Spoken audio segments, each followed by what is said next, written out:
Halo semuanya, kembali lagi bertemu dengan saya. Hari ini saya akan berbagi penjelasan mengenai salah satu materi di mata pelajaran ekonomi di kelas 10, yaitu konsep dasar ekonomi. Nanti kita akan membahas beberapa submateri, dan ini adalah penjelasan mengenai materi pada bab 1 mata pelajaran ekonomi untuk SMA kelas 10. Selamat menyaksikan.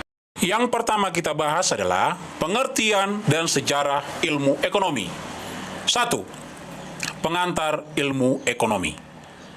Pada mulanya, kata ekonomi berasal dari bahasa Yunani, yakni oikonomia, yang berarti manajemen rumah tangga. Asal kata adalah oikos dan nomos.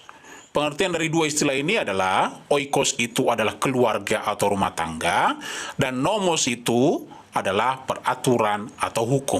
Jadi, oikonomia atau ekonomi itu sejak awal diartikan sebagai aturan masyarakat sebagai hukum kodrat yang menetapkan rumah tangga yang baik.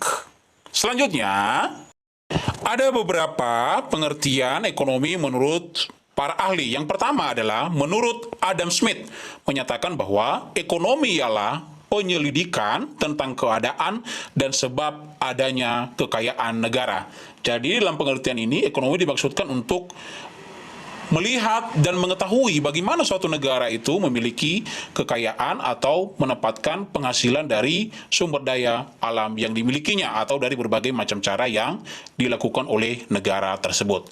Lalu selanjutnya, menurut J.B. Tsai mengatakan bahwa ekonomi sebagai suatu kajian tentang peraturan yang bisa menentukan kekayaan. Jadi, dalam pengertian ini, jadi ekonomi itu adalah cara untuk mengkaji suatu aturan untuk melihat dan menentukan apakah kekayaan itu bersumber dari mana saja. Lalu kemudian penjelasan selanjutnya berasal dari Alfred Marshall, menyatakan bahwa ekonomi adalah studi tentang umat manusia dalam usaha mengkaji bagian dari tindakan individu dan sosial yang paling dekat dengan pencapaian dan penggunaan kesejahteraan material. Itulah 3 penjelasan mengenai ekonomi dari 3 ahli yang sudah saya sampaikan tadi. Selanjutnya kita akan membahas tentang sejarah ilmu ekonomi. Yang pertama adalah Xenophon dan Adam Smith. Salah satu karya pertama tentang ekonomi ditulis oleh Xenophon yang hidup sekitar 350 tahun sebelum Masehi. Karyanya adalah Economicus, yang berarti manajemen rumah tangga. Isi dialog Socrates dan Critobulus mengenai peraturan manajemen rumah tangga, termasuk pembagian pekerjaan dan pentingnya pendidikan bagi semua anggota rumah tangga. Sementara Adam Smith menjelaskan bahwa posisi ekonomi sebagai ilmu pengetahuan makin penting, khususnya setelah penerbitan buku The Will of Nations oleh Adam Smith pada tahun 1776.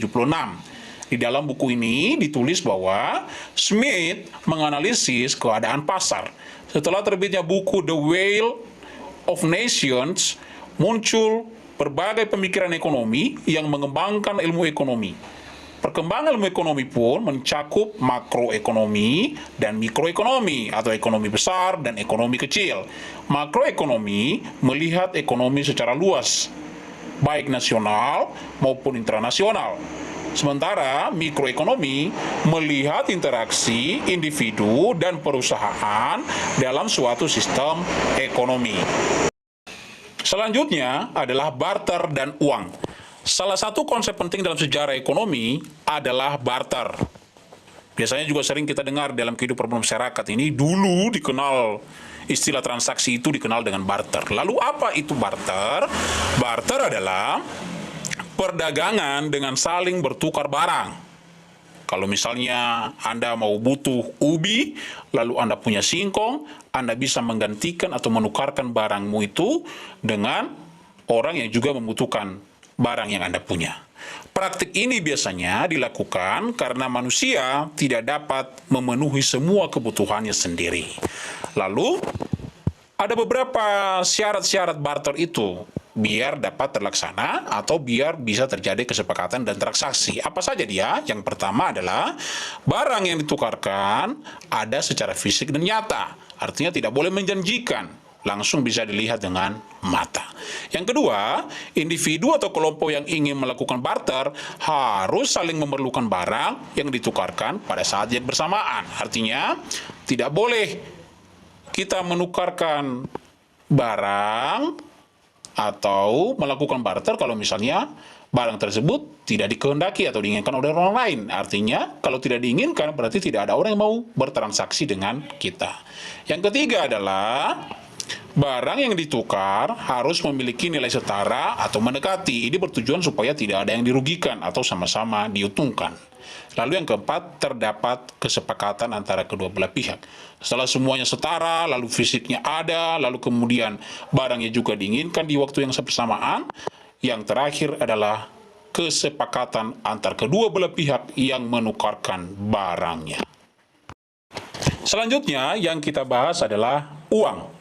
Pada perkembangannya, sistem barter dianggap merepotkan sehingga manusia mencari alat yang dapat digunakan sebagai pengganti nilai dari sebuah barang. Sejak 650 sebelum Masehi, di daerah Lydia, Turki, koin besi menjadi pengganti nilai barang. Kemudian ditambah ada koin yang berasal dari emas, perak, atau tembaga sebagai alat utama jual dan beli barang. Saat ini, bentuk uang beragam. Uang dalam bentuk koin masih ada, tetapi umumnya berasal dari bahan tembaga. Nilai koin sebagai uang pun tidak sama dengan harga barang yang dibeli. Selain uang dalam bentuk koin, uang dalam bentuk kertas pun mulai hadir. Pada abad ke-20, uang dapat tersimpan secara digital di bank-bank. Orang yang ingin memperoleh uang dalam bentuk fisik harus mengambilnya ke bank atau melalui ATM, anjungan tunai mandiri. Pembelian barang atau pengiriman uang dari seseorang kepada orang lain dapat dilakukan secara digital. Jadi, ini adalah upaya untuk mempermudah transaksi yang dilakukan oleh manusia supaya menggantikan proses yang disebut dengan barter tadi. Supaya apa? Supaya kalau orang menginginkan sesuatu, dia dengan gampang dapat membeli dengan alat transaksi yang ada, yaitu koin kalau zaman dulu, lalu pada zaman sekarang adalah kalau kita mau beli-beli apa-apa, kita dapat membelinya dengan menggunakan uang, baik uang fisik maupun uang online yang kita miliki. Oke, jadi sekian saja penjelasan saya mengenai pengertian dan sejarah ilmu ekonomi. Semoga video ini bermanfaat untuk kalian semua, dan sampai jumpa di kesempatan berikutnya. Terima kasih.